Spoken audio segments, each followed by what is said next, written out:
Today I'd like to talk to you about the end of fear and read you just a portion from Luke chapter 2, verse 10, where it simply says, "And the angel said to them, 'Do not be afraid.'"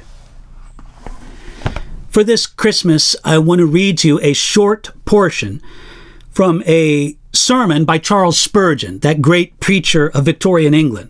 The sermon was titled, "God Incarnate, the End of Fear."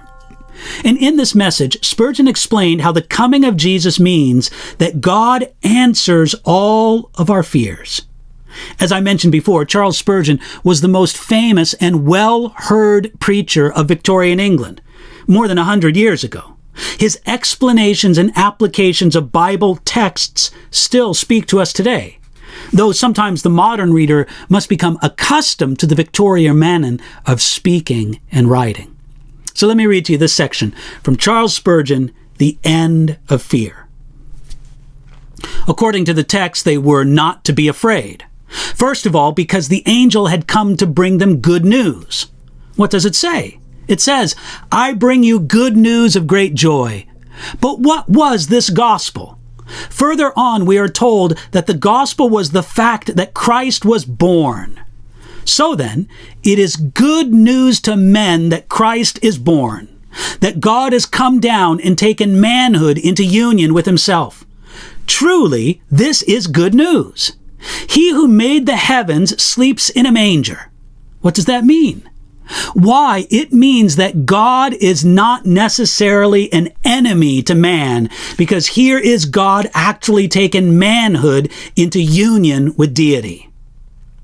There cannot be permanent, entrenched, immovable hatred between the two natures, or otherwise the divine nature could not have taken the human into a hypostatical union with itself.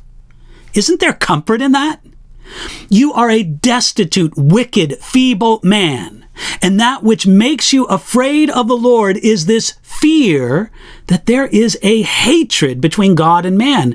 But there need not be such animosity, for your Creator has actually taken manhood into union with himself. Don't you see another thought?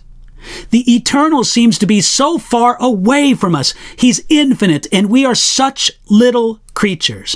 There appears to be a great gulf fixed between man and God. He is the creator, and we are the creature. But observe, he who is God has also become man. We never heard that God took the nature of angels into union with himself, and may therefore say that between the Godhead and the angels there must still be an infinite distance. But here, the Lord has actually taken manhood into union with himself.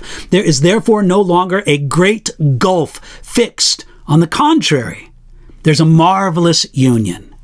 The Godhead has entered into marriage bonds with manhood.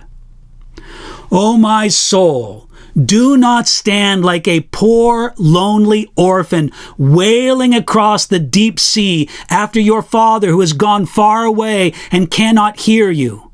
You do not sob and sigh like an infant left naked and helpless, its creator having gone too far away to regard its wants or listen to its cries. No, your creator has become like yourself.